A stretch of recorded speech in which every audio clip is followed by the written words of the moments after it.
the Evaluation Couch with Maria Montenegro. Hello, everyone. I am going through a phase of loving Korean shows. It all started one day when I was on Netflix looking for my next show, and I stumbled across a show called The Glory. And I liked it so much, I think I finished watching it in like a week. And then I was at work having lunch with some colleagues, and I happened to share that I had just watched this show and I really liked. And I realized many of the people I work with are really into Korean shows, and they just started throwing all the recommendations at me. I'm currently watching Crash Course in Romance, and I usually watch it in my phone just before going to bed. But lately, I've been having this annoying experience where I press play and Netflix forgets my settings. And the show is in Korean. So I will press play, the show will start, and there's no English subtitles. And I'm trying to understand what happens. It always seems like I've just left the episode in the most dramatic moment, so I can tell there's something important going on, but I can't understand it. So I have to exit the show, press play again, enter the English subtitles, and then they will appear. Extremely frustrating. This has happened several times. And when I was thinking about this frustration, I realized that I had to take a step back and I had to place my hand in my heart and admit that I have probably given a similar user experience to many people who have tried to answer my surveys over the life of my career. And why? Because I haven't used plain language.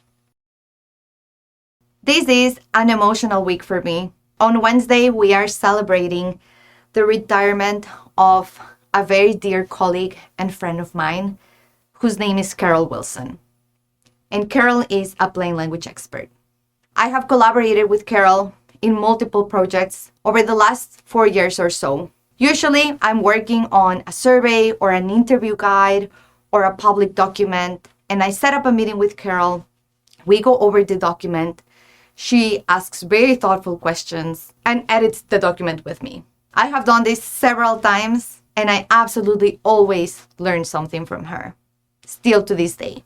Carol is an advocate for people. She advocates for the use of language that allows everyone to engage and understand knowledge. And she has inspired me not only to use plain language in my practice, but to advocate for its use as well. Over the last months or so, for some reason or another, plain language has come up in conversations with other evaluators. And I have asked them if they have ever worked with a plain language expert. Most people say no, and they didn't even know that this was a profession. And other people sometimes have said things like, yeah, my supervisor really cares about plain language. But then when we talk about what that looks like, I realize that although they might try to be aware of the language they use, they're not necessarily plain language experts.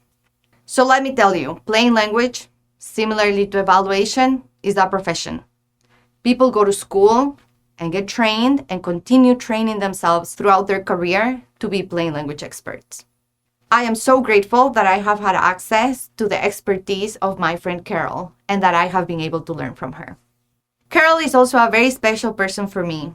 In my previous episode, I shared how spontaneity in me may look like promoting changes in status quo and fighting for things that I think are important and should be changed. And I also shared that an enabling environment to help me really leverage that strength is having people that are willing to do that fight alongside me, to do the work, and to do more than just saying, yes, Maria, you're doing great. The best example I can think of someone doing this with me has been Carol. In one of our early conversations, Carol and I started discussing consent forms. And if you are in evaluation, if you are in research, you know how important consent forms are. It is important that we communicate to the people that we're engaging and collecting data from why, how, and all the details of what we're doing with their information. But oftentimes, consent forms do not have plain language. They're wordy, they're complex, they have many technical terms that people outside our fields often don't know about, and they can be very overwhelming.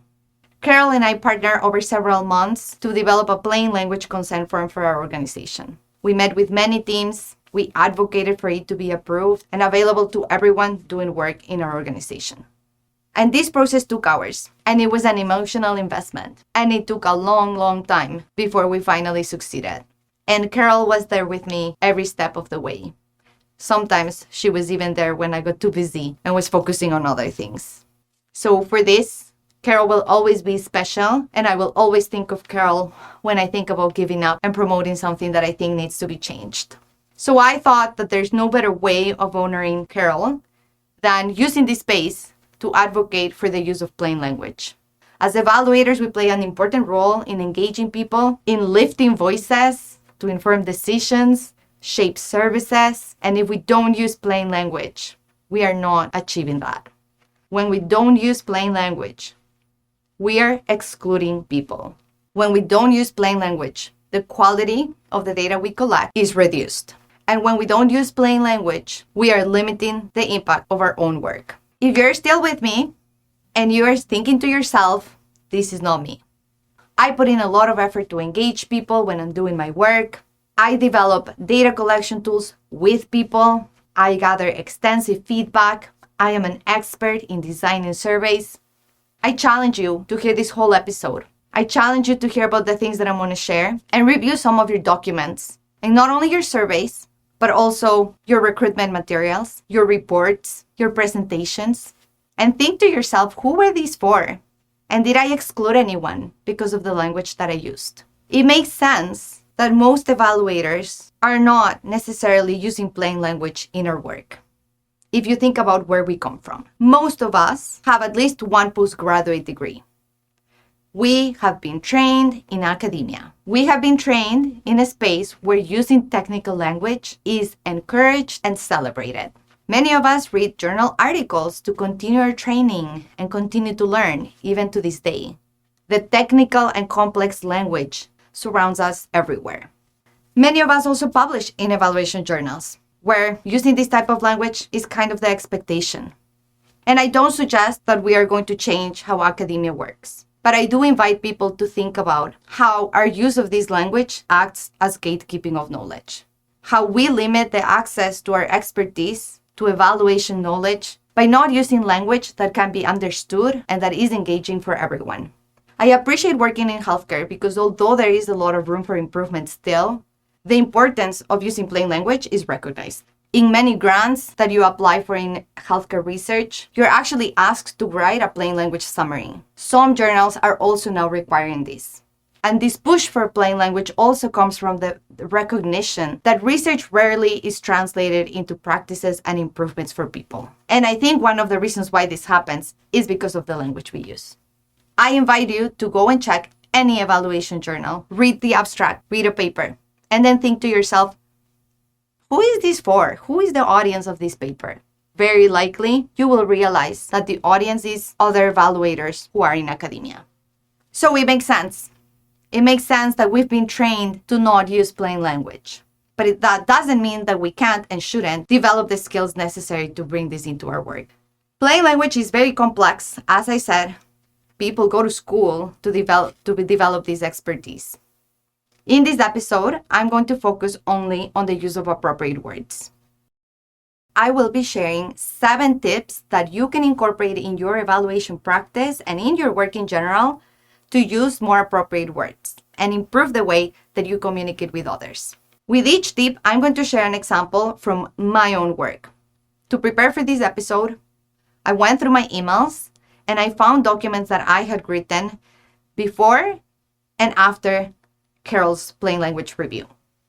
I also looked at other documents that I have recently written, specifically grant applications. I wanted to use these examples to provide more clarity on what this looks like and also to show that although I know the importance of plain language and I have learned so much through Carol, I still default often to using language that is not plain. I am still in my journey of learning and improving this skill. And to be honest, I'm grateful for this space because preparing for this episode also helped improve my skills. So without further ado, and I really hope I make Carol proud, let's get started. Tip number 1 is making writing personal.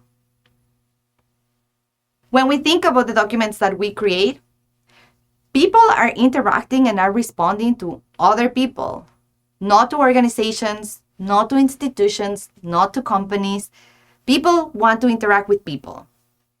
And especially in the context of our data collection, we need to build that trust, and using personal language helps with this. When we use personal language, we seem more approachable and more friendly. So some tips here are: avoid addressing people indirectly, using things like client, participant, employee, student, and instead address them directly, saying you. Also talk about yourself directly, saying we or me. This is an actual example that came from our consent form. Before, it said, personal views or opinions are expressed in the survey in the open-ended question. The revised version says, open-ended questions ask for your views and opinions. Another common example that I see in surveys is the use of the name of the organization or the consulting firm, for example, when we are explaining who is asking these questions. It may sound like something like, Montenegro and Associates is conducting a survey, instead of saying, we are conducting a survey, and explaining elsewhere that we come from Montenegro and Associates. Also, Montenegro and Associates does not exist. The second tip is, use words with clear meanings. This requires that we recognize that language evolves. Meanings of words also change over time. They change across cultures and across regions. The best example that I can provide is actually one that I still struggle with because it is so commonly used in healthcare. Access.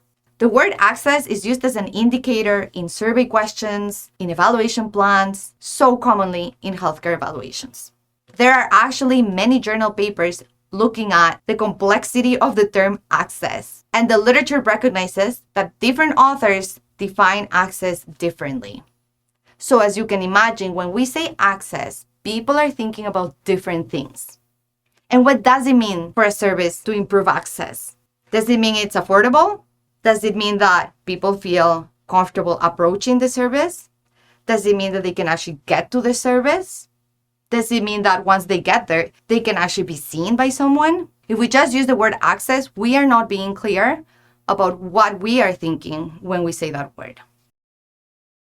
The third tip is to use words that your readers will understand. And within this, I'm going to include avoid using technical terms and avoid using jargon. This is the tip where the analysis of your audience is going to be the most influential. We often write with the words that we are used to, but we have to write with the words that our audience is familiar with. This requires that we recognize that some words are technical, that some words are jargon and people are not going to know what they are. And we have to avoid them or define them and provide examples whenever possible so that people know what we're trying to say. If you think about it, evaluation is one of these words. I reflect on how often I meet people and they ask me, what do I do? And I say, I'm an evaluator or I evaluate programs. And they have no idea what I'm talking about. People do not know what evaluation is. Unless we're communicating with evaluators, chances are people will not know what we mean when we say, we are conducting this for an evaluation of a program. Yet, we say that so often in recruitment materials, in surveys, in consent forms. And there are other things that we can say. We can say, we are hoping to learn from X program. We are hoping to understand how X thing works. When we use words that people don't understand, we exclude them. We close the option of people interacting with us. And I will share that this is not only specific to English. One of my challenges interacting and learning from the Latin American evaluation community has been their use of jargon. And I will give you one specific example. I have attended several webinars and I have seen several posts and blogs that have the word transversal, which I think you translated into transversality. And it is used in different contexts, around different topics, and I've always been confused by this word. It is so complex. I can't even pronounce it very well. And I have asked a few Spanish-speaking evaluators what they think this word means when I've shared my frustration over not understanding what they're talking about. And the interesting thing is, I often get very different answers. So I don't even think everyone that is participating in these events always know what this word is, yet it's everywhere. And I can reflect when I've been in those webinars and events and having those conversations, and I hear this word and I don't understand what they're saying and I want to contribute, but I can't. And then sometimes I ask myself, is it me? Is my Spanish poor? Is it my fault that I don't understand what they're talking about? I don't think it is. I think it's the use of an unclear word that has become jargon and that keeps being used even though it is not clear. The fourth tip is to use verbs rather than nouns. This is one that I have done many times, but only until I was preparing for this episode, I fully understood what it meant. You might already know what this is. English is not my first language, but I have seen this used by many people regardless of whether English is their first language or not. So this tip is about not using verbs as nouns. When we do this, this is called normalization or using nouns derived from verbs. Some examples of these are using words like establishment instead of the verb establish, or saying collaboration instead of the verb collaborate. And I quickly found 2 examples where I have done this recently. So the first one is, participation in this survey is voluntary. Instead, I should say, you can choose to participate in this survey. Another example is, the study will inform practice improvements, instead of saying, the study will be used to improve practice. The 5th tip is to avoid using chains of nouns. This is one that I think I do a lot, and it was very eye-opening to look for examples for this in my documents. Basically, when we use chains of nouns, it's difficult to understand, and it sounds very bureaucratic. It makes sentences more complex. One example of a chain of noun is resource allocation process. When we use chains of nouns, we have one word acting as a noun and other nouns acting as adverbs or adjectives. And this is a sentence that I recently used to describe myself in a grant application.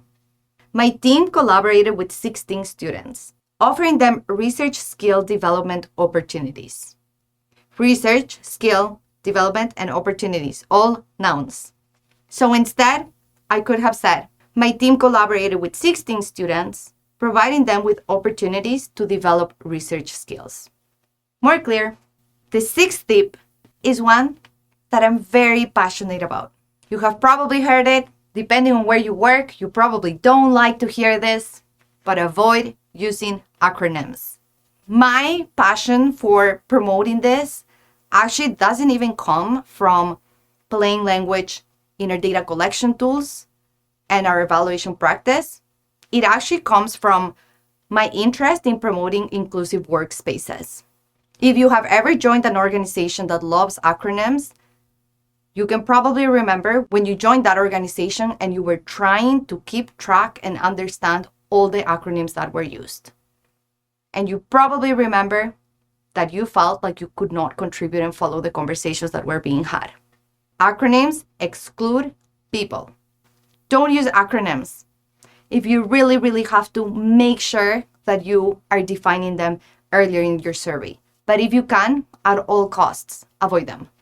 And I will have to admit that even though I preach this, I still fall for it.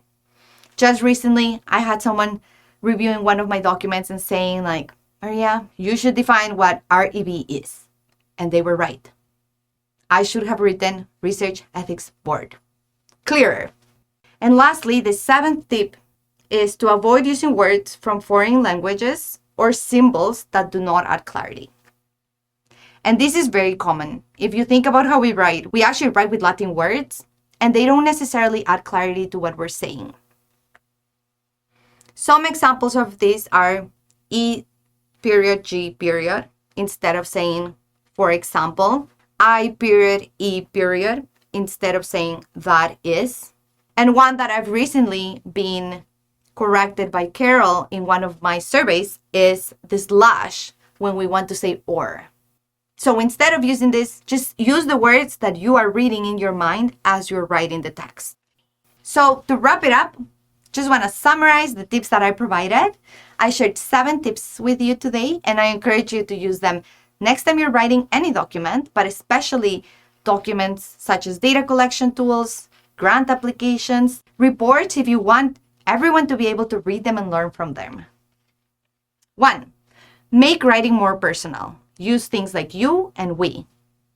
2. Use words with clear meanings. 3. Use words that your reader will actually understand. This requires avoiding technical terms and jargon. 4. Use verbs rather than nouns. 5. Avoid chains of nouns. 6. Avoid acronyms at all costs. And 7. Avoid using words from foreign languages or symbols. Remember that plain language is a process. It is complex, and it is something that we need to be intentional about at all times. I hope your communication and your evaluation practice improves with using these tips.